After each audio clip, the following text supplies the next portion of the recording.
Hello, everyone, and welcome to another episode of the Soulful Self podcast. Today, as promised, I have a very special interviewee.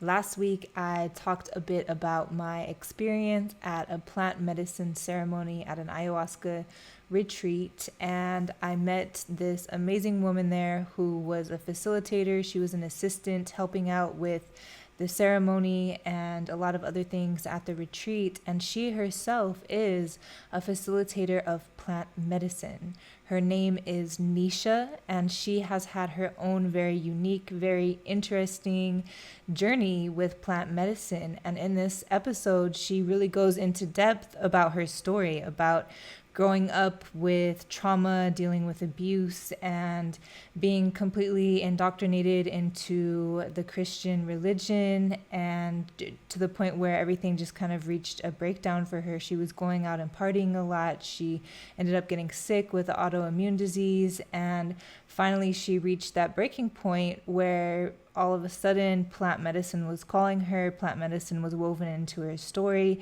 She was able to meet her higher self. She was able to heal physically, spiritually, emotionally, release all of these traumas that she had been holding on to since childhood, and so much more. Commune with other multidimensional beings through the use of plant medicine. So today we are going on a journey into Nesha's world.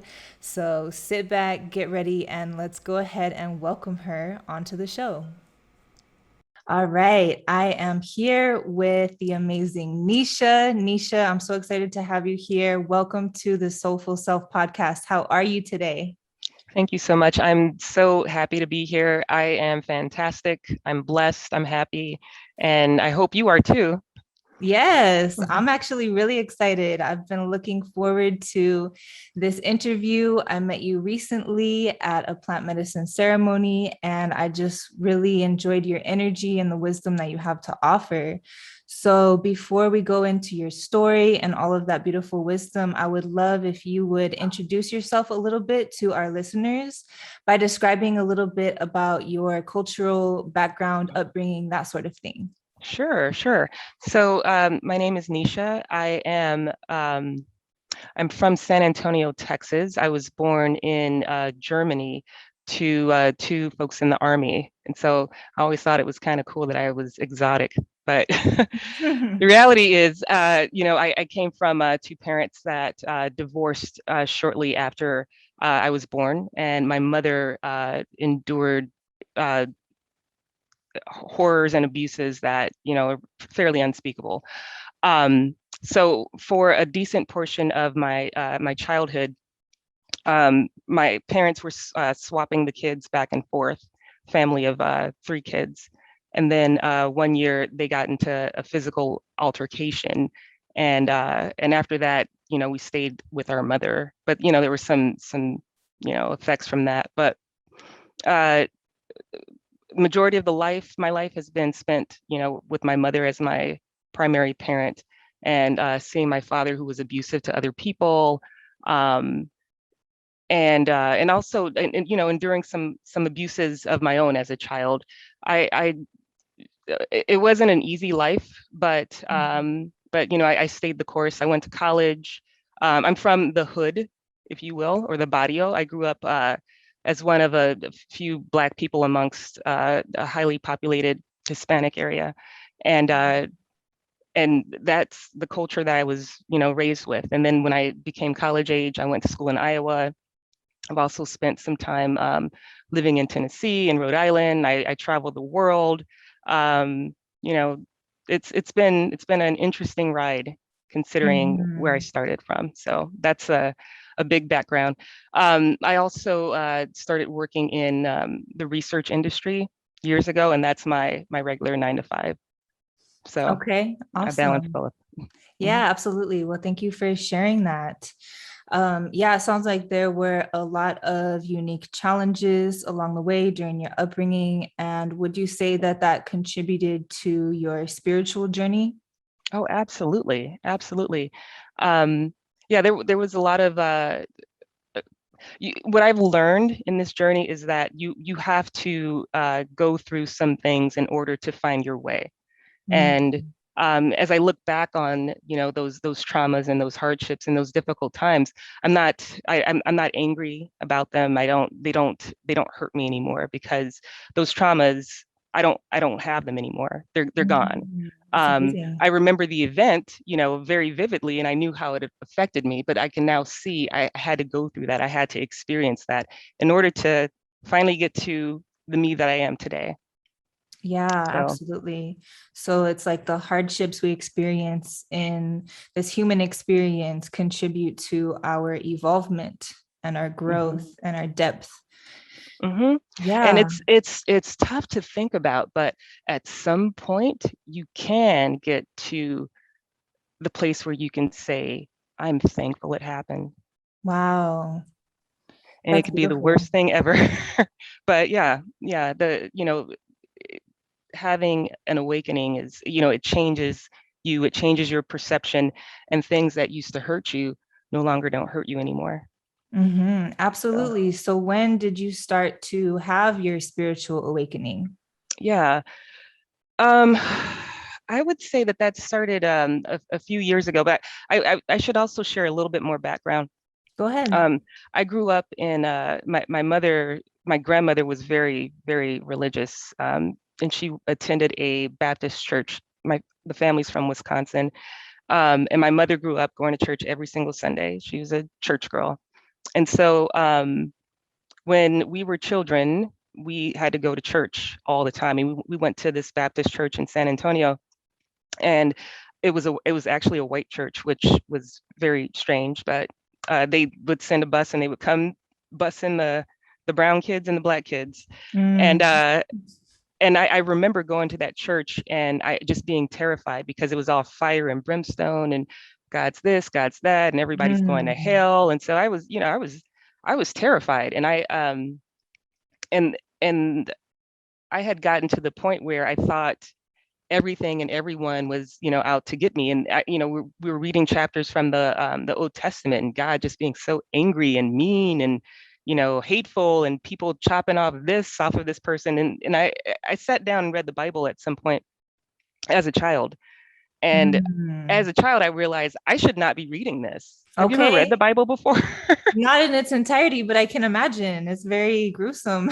Yeah, there's stuff in there, like any porno, yeah, very gruesome, very horrific. And it's like, even as a child, I would go to church and think, here we are hugging this book and kissing this book, and the stuff that's in this book, and we don't ever talk about it in church.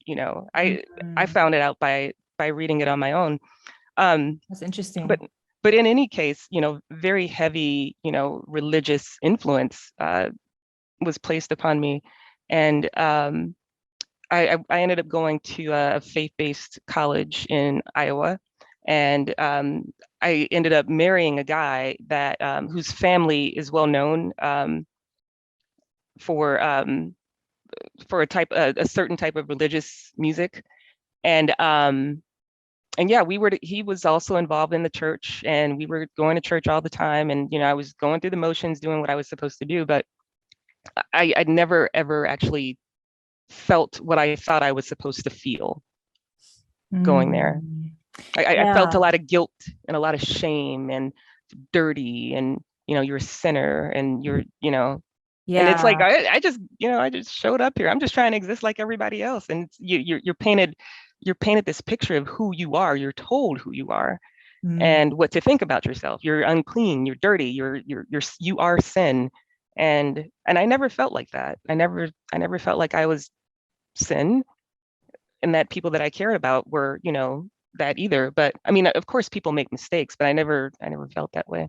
right. So But when you're saying that you never felt the way that you were supposed to feel, quote unquote, is that what you're referring to? Like a sinner, like not being okay, being who you are, or that you were never able to feel the salvation that they were promising at the church? both, Mm, both, both, yeah. yeah. So, um, fortunately, this journey that I've been on has answered a lot of questions that I had, and the truth has been revealed to me. And so that too, although scarring, that doesn't hurt me anymore. but that was a very Yes. strong influence in my life. So Yeah. as for the journey, as I mentioned, I was married to someone that was heavily involved in the church, and that marriage ended. And with the way that at the time I felt like I had been treated, you know, someone that's that heavily involved in the church wouldn't do that to their wife. But it happened to me. And What and happened? I'm sorry. oh, my ex-husband did Mhm. not treat me well as his wife. Oh, I see. Yeah. Okay. Yeah. But yeah. So and he was someone that was heavily involved in the church. And Right. so that's why and so It I makes I sense. started thinking, yeah, I started thinking, well, the hypocrisy in the church, because I hear stories about, bad behavior in the church. This pastor did this, or et cetera, et cetera. But I got to the point where I started to doubt, whether or not this was real, and the existence Mm. of a creator, even though like it had been, you know, baked into me from childhood. Once those things started happening, my eyes started opening, like, this is this doesn't seem right. Yeah, definitely. Yeah. That makes a lot of sense. So much hypocrisy all around you, being Mm-hmm. told, having a template of who you should be being placed on you, and knowing that it doesn't actually fit. I Mm-hmm. can imagine that that would lead to a breaking point. Oh yeah, absolutely. Um, I think the breaking point and the journey into spirituality happened because I had to hit a wall, and that wall ended up being my health. And the reason why my health Okay. suffered was I started partying and just living it up and doing what I was told I should be doing at the age I was, which was excess and partying and flying here and there and going to this place and being seen and just living this party lifestyle. And I did, and I had a great time doing it. I've got fantastic stories. I've met Yeah. some amazing people, but yeah, I think it progressed a physical health issue that I had, and I became very sick. And shortly after that, um, I, I I was seeing several specialists, and I had been diagnosed with an autoimmune disease, and I didn't think I had much time left. Wow. Um, and so that's around the point that I started hitting, a bottom, if you will. Like my life was just, I was not a happy person. I Mhm. was physically sick. I was mentally sick. I was spiritually sick, emotionally sick. Everything was sick. And Were you the still thing that, married at that point? no, no, we had been Okay. long divorced, long Okay. divorced. So around how old were you? You're saying these were things that were kind of what your age group was being told to go out and do. How Hmm. would you describe that? Believe, believe it or not, it was like my mid to late 30s. Okay. Believe it or Yeah. not, I mean, believe it or that's not. normal. Hmm. I think Yeah. so. I think we party in our 20s and our 30s. The places, Hmm. locations change. They get grown and sexy, but we're still out Hmm. there doing it. Hmm. Hmm. Um, but yeah, I had gotten so physically ill that I didn't think I had much time left, and I had heard about eating a certain way, veganism, Hmm. for the sake of like healing one's body. And I said, well, what else do I have to lose? And I gave it a shot, and within the first month or so, I knew that I wasn't going to eat meat ever again. And my health Wow. has just gotten better and better. And at some point I realized, wow, it's happening because of plants. That's interesting. That is very interesting that, a plant can have these healing powers. And then also I got into herbs and learning about how those can help the physical body, and started trying those. And I was like, wow, wow, who knew? Yeah. Way Plants more are powerful medicine. than exactly, exactly. Um, so from there, there was an episode where I was dating someone that had something wrong that he was not able to explain. But it turned out something had happened to him when he was in his early 20s, some kind of virus, and the doctors don't know what it was. And before he went to the hospital, he was one way, very happy go lucky, attractive, had girlfriends, etc. And then after he went to the hospital, when he walked out, he said he felt different. He was unable to feel happy, to feel pleasure, to feel joy. And he was diagnosed as, depressed. And and I had talked to him about, the changes that plants, had on me, and how, physically my body felt great and I had gotten better. So maybe there's some kind of plant that may be able to help him. So that's when we looked into psilocybin mushrooms, Mm-hmm. and we did those together, and that is where the journey really began. So Okay, so when you sought out the use of psilocybin, was it through a practitioner or an informal experience? What was that oh, like?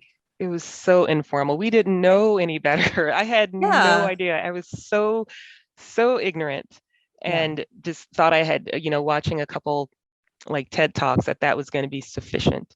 I had no idea what was going to happen after that. Uh-oh. And Okay. it doesn't even sound real, but yeah. So Yeah, what that's what happened. happened? I can't wait to hear. Sure. So we took um a hero dose each. And Okay, what is that? I'm just taking, that's 5 grams. Okay. So I'm taking it thinking, okay, whatever, but mostly somebody I care about, this is supposed to help them. Well, shortly thereafter, my vision changed, and I had no experience with anything like this before. I wasn't someone that would touch those kinds of things, but yeah, my vision changed, and it was very strange because these beings showed up. And now, mind you, I am sane, okay? I am sane. I am normal. I got a house and a dog. Like, it's normalcy. These beings showed up, and they started speaking, and they were very unhappy.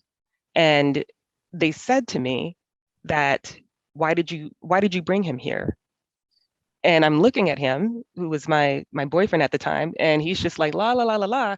And they're saying to me, he can't hear us. Why did you bring him here? And I said to him, hey, do you see these people? And he said, no. And I said, do you hear them? And he said, no. And I said, they said that you can't hear them. And he's like, and Oh, they were right. they kept talking. Yeah, he couldn't hear them. And they kept talking, and they told him that this issue that he had, where he was unable to feel happy, was because his antenna, his connection to spirit, mind you, I don't know anything about spirituality, nothing. Okay. His his connection to spirit is it's not working. There's something wrong with it. Yeah. And they also said that he needed to take plant medicine, because that will help him be able to establish a connection so he can hear them. So Okay. it was very strange. It's very strange. Yeah, that is strange. I have a couple questions about that. So, Mhm. number one, are you able to describe what these beings look like? So you know how people will put on those suits that, and their skin tight, and they're like, Like latex? yeah, like those latex, like it's kind of like a humanoid, but Yeah. there were tons of them. There were tons of them here, and they were speaking to me, and they were saying stuff to him, and he was answering aloud, and they could hear him, and they would respond, and I was like doing this weird translation thing. And Yeah. yeah, we there was at the time no explanation. I didn't know what that was. Yeah. So, were they specific about what kind of plant medicine would help your boyfriend at the time? They did tell him to take ayahuasca. Okay. Hmm. All right. So, you said that they were sort of disgruntled or unhappy about you, quote unquote, bringing him Hmm. to this plane. Were you able to make sense of what that was about? Like, did they want you to be there? Did they have a specific message for you? How did the rest of it pan out? That's a far long story. Okay. That goes on to onto more plant medicine. If you want, I can tell the next part, which Go is ahead. probably Yeah. even more. interesting Absolutely. or strange. Um, but the first ceremony that he went to happened to be my second one. And Second ayahuasca ceremony. yes, yes. Okay. And some things happened in that ceremony. On the second night, we were next to each other, and something was given to me on another level. This is Another going to sound very, dimension. yeah. Yeah, it doesn't And sound weird and to it me. and it came it came here, and they told me to put it in his head. Now, Okay. mind you, the first night, he said he sat up and he just watched everybody. Nothing happened to him at all. He didn't see anything at all. No psychoactive effects. Nothing, Okay. nothing. It was just like another night, but all these people were puking around him. And the second night, we sat next to each other, and he was like, I don't know why I'm doing this, because like nothing's happening, et cetera, et cetera, et cetera. So we start ceremony, and then what I described was given to me, and I was told to put it in his head. So I, Okay. so I put it in his head. Did it look like a light or Yes, okay. yes. It looked some kind of device, and it was light. It was light. Like Yeah. I couldn't tell what it was inside, but it was light. Mhm. Um, so I put that in his head, and then moments later, I asked him, "Can you hear them now?" And he said, "Yes." And I said, "They're talking to you." He said, "Yes." And I Okay, left he him got his alone. little transmission Yeah, radio. yeah, yeah. He did. He did. He did. That's So, amazing. That's yeah. incredible. Mhm. Wow. As far as the spiritual awakening aspect, the psilocybin episode was an introduction, but I wasn't. I didn't know what was going on. And I consulted with some people that I did know that knew a little bit more than most people do, and asked them about my experience, and got a nice talking to that I really needed to hear.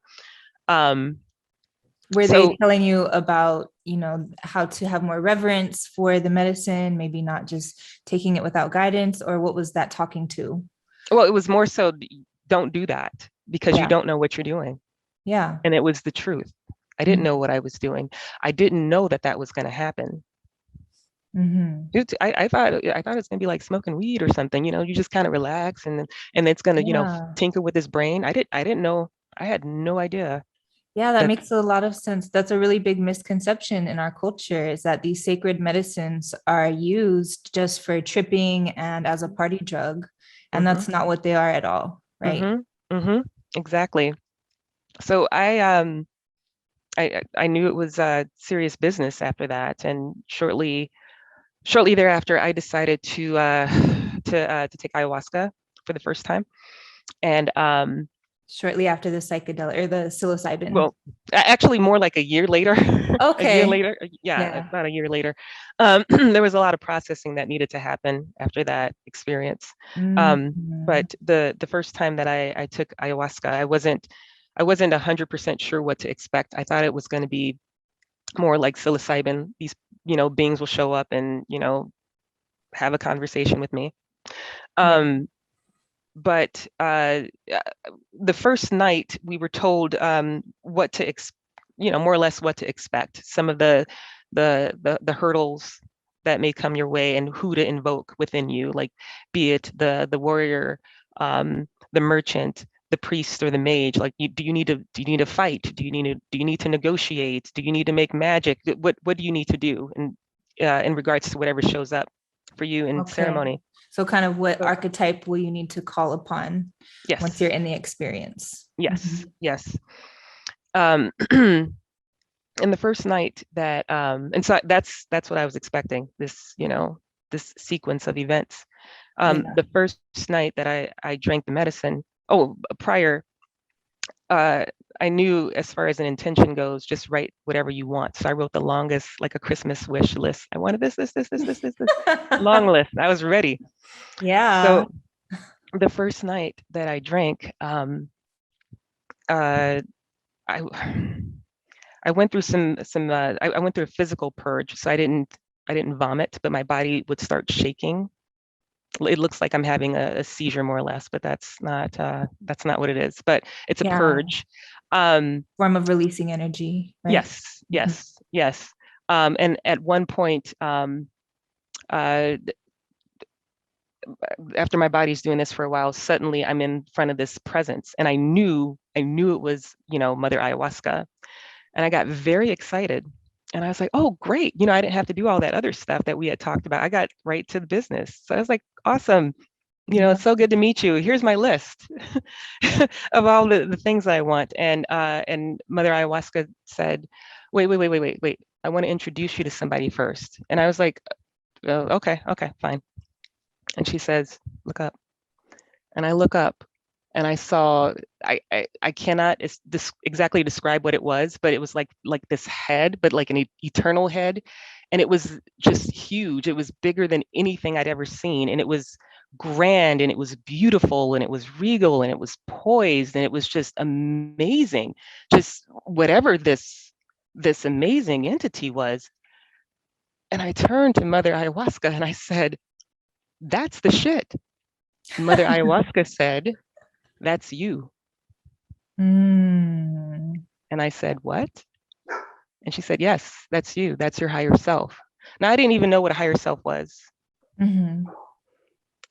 And I looked more at, pardon my dog, by the way. I looked at my higher self and just admiring her. And I was like, that's awesome. I said, okay, now back to my list. And Mother Yeah. Ayahuasca was like, no. Tonight, you talk to your higher self. We'll figure out the rest later. So the rest of that evening was basically me trying to, like, I guess, negotiate with my higher self and understand how am I a part of this? Like, how did I come from that? Like, when that is so amazing and articulate and beautiful, and just it was just everything. And I started negotiating with her, I suppose, and I said, if you're me, and clearly I'm not doing the best job of being me, why don't you just kind of, take over for a while, give me a break, you fix everything, and then I'll come back and everything will be great. And Yeah. If only it were that easy. right, my higher self laughed at me and said, and said no, because this physical body is not able to receive that much energy, or that it's too strong for this body. Yeah, And I too said, okay, dense. yeah. Mm-hmm. So the next night, I drank again, and my higher self showed up, and we started speaking more. And I couldn't get over the fact that that was me. And I asked again, I said, okay, all right, if you can't be me, can I just know what it feels like to have you just kind of, slip in a little bit, slip inside, like I want to know what it feels like to be Yeah, my true self. to embody that. Yes. Right. And my higher self says, okay, are you ready? I said, yeah. And then jumped in.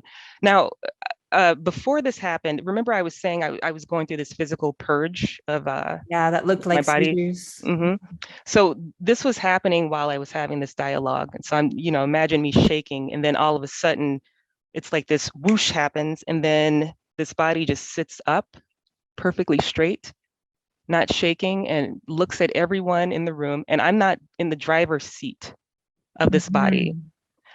It looks to me like if you look through a glass of water, like your vision's a little bit blurry.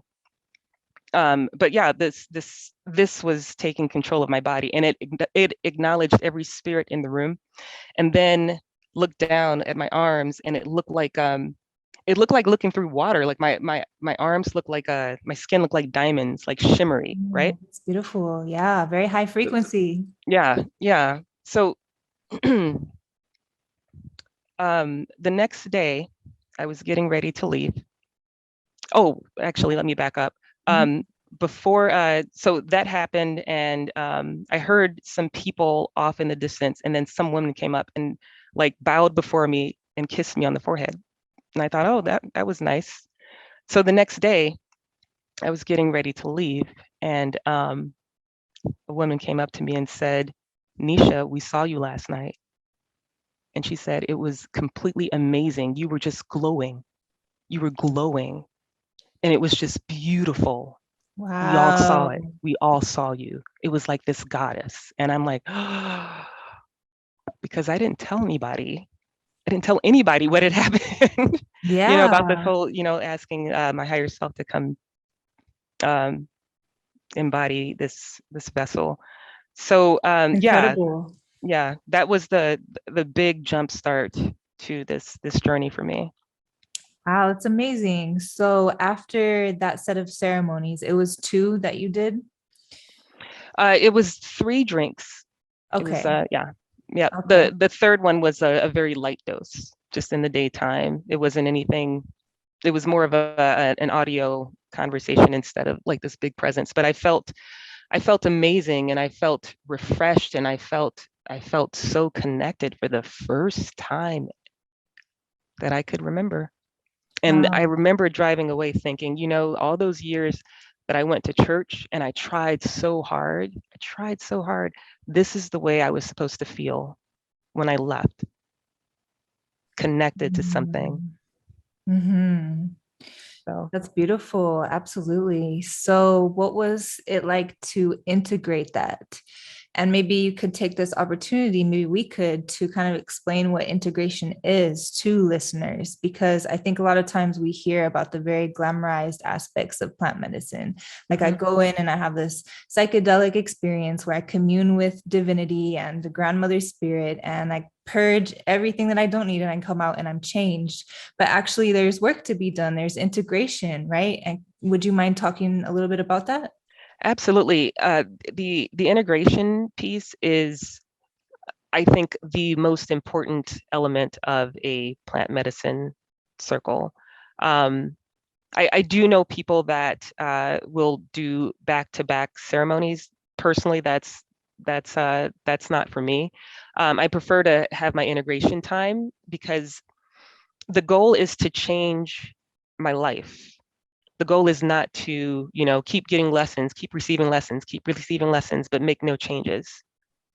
So the integration piece enables you to integrate what you've learned. Take the time you need to integrate what you've learned to pull that into your real life. That's how you make your life change. That's how you make your life better. Um, Mm-hmm.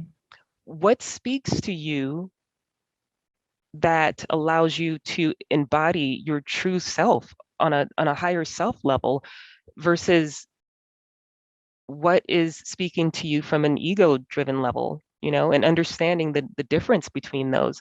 And without having proper integration, good luck. Good luck. You know, I, I, I think it's much more important than the ceremony itself. Um, to be able to, if you can separate those and understand what is your ego versus what is your higher self telling you, and you start making better decisions in your life, and you start to embody again your true authentic self and become a happier person. Yeah, absolutely. That is the path to integrating ourselves on a spiritual, light-based level, is kind of observing when that ego is coming in versus when we're really connecting to a higher wisdom. And that can be, there's so many different pathways to achieve that. But what was your personal experience like with integrating after this ayahuasca experience? Yeah, yeah. So after that experience, it took me about, I did another ceremony 3 months later. The process for integration for me was really, I would say, simple, because it was, my mind just had to be blown immediately. That's the medicine gave me what I needed, the way that I needed to hear it so that I could understand. And I walked away from that place understanding that all these things that I thought about myself, and all these things that I understood of, who I was, wasn't who I really was. And I needed that time in order to, have that walk and come to those realizations. Now, I did end up going back to the medicine because additional series of follow-up questions came up as a result of the integration process. But yes, I do recommend pacing it out, and I do recommend paying attention to symbols, to signs. Pay attention to your temperament and how you react to things, and most importantly, it's you have to figure out whether or not you are going to fall into old patterns, thoughts, and behaviors and repeat what you've been doing all along, which has not worked, Mm-hmm. or will you do something different? Mm. And integration is your training ground to understand that, because the same things will keep happening to you as long as you keep repeating those same patterns, thoughts, and behaviors. Yeah, absolutely. There's a huge choice point there. Hmm. And how long would you say that integration lasts after a ceremony? For me, a lifetime. Okay. Yeah, Yeah, yeah, yeah, yeah. absolutely. So, is there a period of time where they say the medicine is still with you, it's still active in your system after the ceremony, or how would you describe that? Yeah, well, for Aya, it's 2 weeks. It's two Okay. weeks that the medicine is with you. Um, for psilocybin, I believe it's just a matter of hours, but it's not something that stays in your system. Um, but as far as the lessons that you've learned, like today, I can still look back on my original ceremony and find a lesson, something that I can learn from. So, Yeah, it's like the revelations continue to come through hmm even hmm years later. yeah, and you'll also find that if you do multiple ceremonies, at least in my experience, it's been like, reading a book, and each ceremony is its own chapter, with its own medicine circle and people and events and medicine that I received by listening or talking with them or singing for someone, or, these little elements. Everything is in its own chapter, and everything reads in order, and everything makes sense to me because it's based on my life. And the same thing holds true for everyone. So, Yeah, that's beautiful. It's a beautiful way to sort of illustrate it. mhm, thank Yeah, you. absolutely. So, how long ago was that you had your first experience with ayahuasca? So that would have been 5 years ago. Okay. And how many times have you participated in an ayahuasca ceremony? It's probably been, I want to say 10. 10 times, Hmm. Hmm. including being a facilitator or Hmm. just being okay. Hmm. Hmm. Yeah. So, at what point did you cross over into becoming a facilitator of the medicine, which is So, not administering the medicine? You shared that with me before, right? well, with ayahuasca, I only assistant Mhm. facilitate, or I'll volunteer, or I'll help. So, in order to serve ayahuasca, you have to be qualified, meaning like you have to have studied, you have to understand the cosmology behind the medicine. It's not just about, serving medicine to people. There's shaman out there that have been practicing like for decades, to serve ayahuasca. So yeah, that's why I will assist on ayahuasca ceremonies. But for other medicines that I do work with, I've been working with those medicines for years. So What other medicines do you work with? psilocybin, rape, sananga, and changa.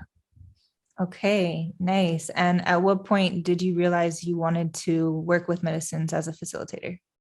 That came to me during ceremony, when well, I, I received a level of understanding about, my existence, the world, and everyone, and I just kept asking, okay, well, what do I do with this information? Like, how do I apply it? And I received the calling, to share my medicine with the world, and by sharing my medicine, it's, sharing my experience, sharing my story, and hopefully, in the event, it will resonate with someone, and they may be inspired to make some changes and perhaps, wake up that higher self that resides within them as well. So, Absolutely. Yeah. So the calling came to you through the medicine, mhm, basically. Mm-hmm. Yeah, that's It did. amazing. It did. So I'm wondering if you could kind of touch on why the ceremonial aspects of plant medicine are so important. Because it's possible that somebody is listening to this podcast and all they've ever known psilocybin, for example, to be is a party drug. And, they're hearing about people having to study for years to administer medicines and maybe not really understanding. So is there a way you could shine a light on why that aspect is so important?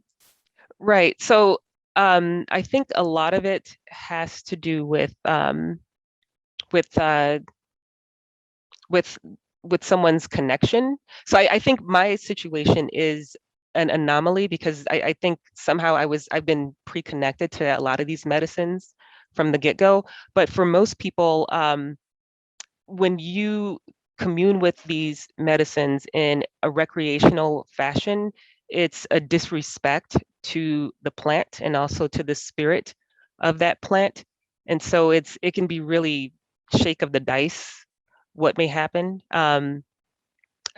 With the experience that I shared, I was certainly uneducated at the time, but of course, I've been educated since then.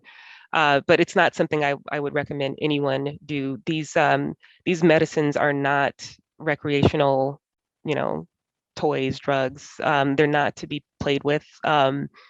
It, it's serious. It's serious. So do not play with this stuff, everyone. Mhm.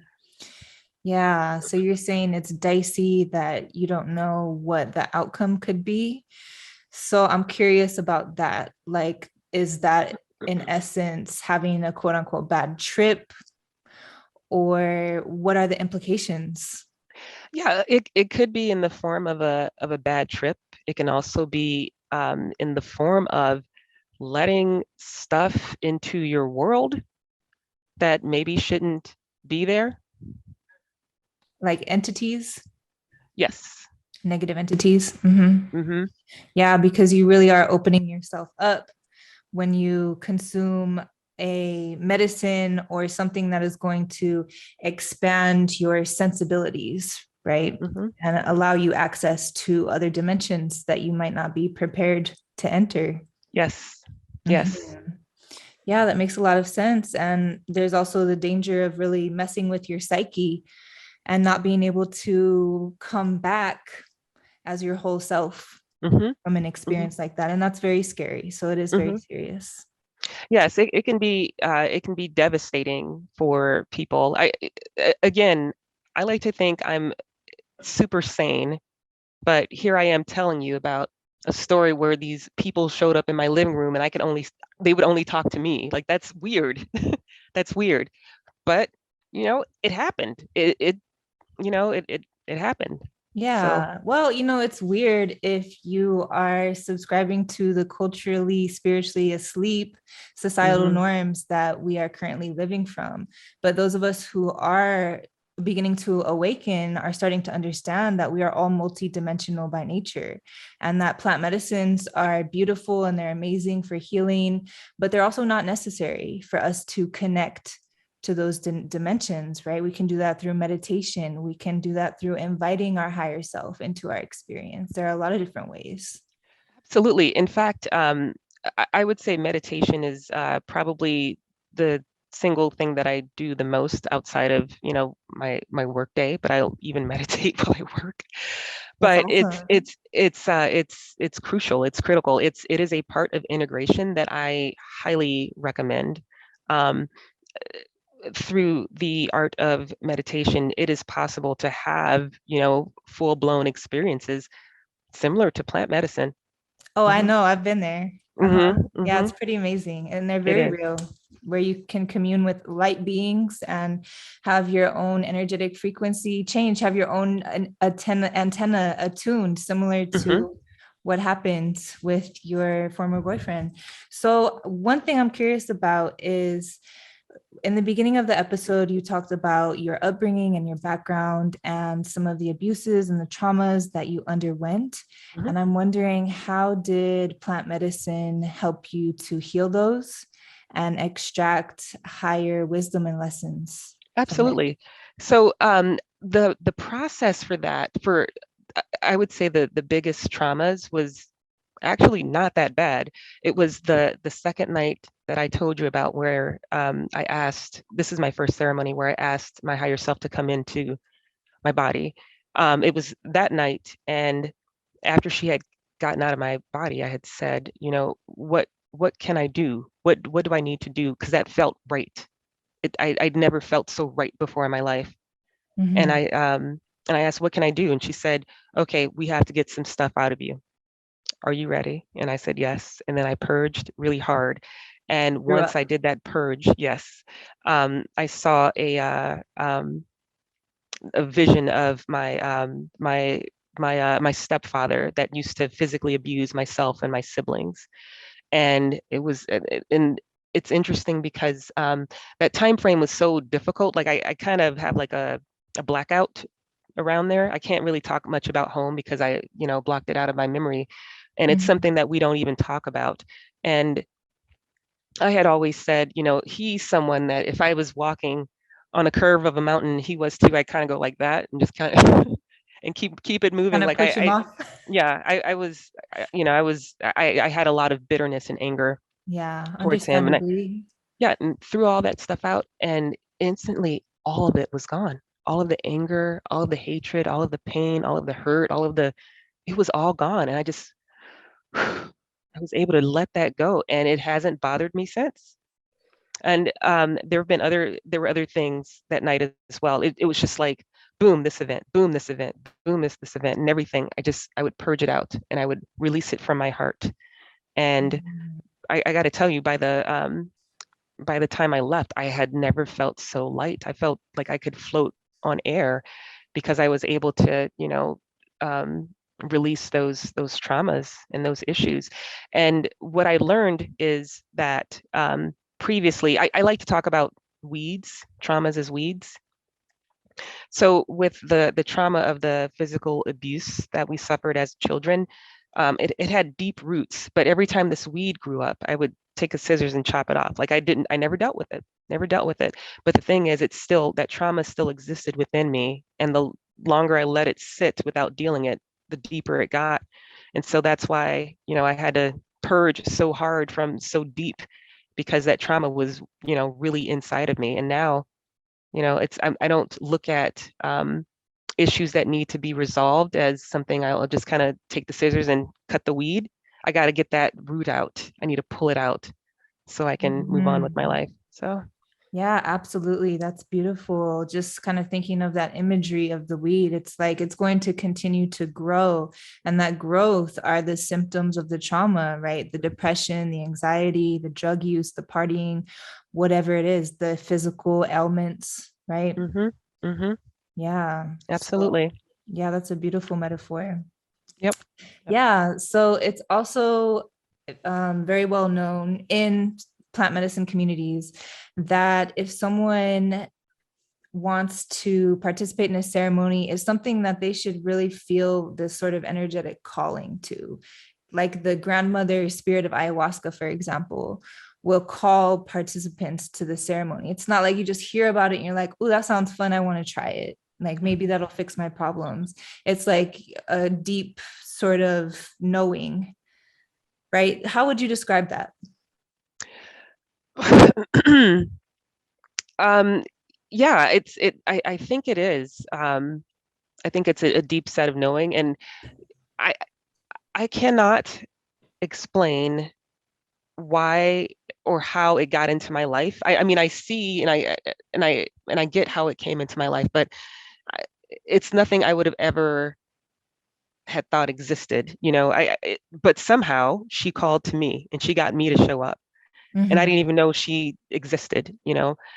So yes, there definitely is a spirit behind these plants, and I do believe that that call is legit, and that people really feel it to their core, and I think that's also why it resonates with so many people as well. Mhm. Right. And that being said, it's also true that plant medicine is not for everyone because not everybody will get that calling. And there are other ways to heal, right? Like you also do some type of heart energy work. Mhm. Hmm. What is that about? So it's no medicine of that sort that you actually partake. It's using hand energy, and it's basically like shooting waves of love over Mm, someone's body. So beautiful. without physically touching them. So. Okay. Yeah, Hmm. so similar to Reiki, but Hmm. not quite. Hmm. Yeah.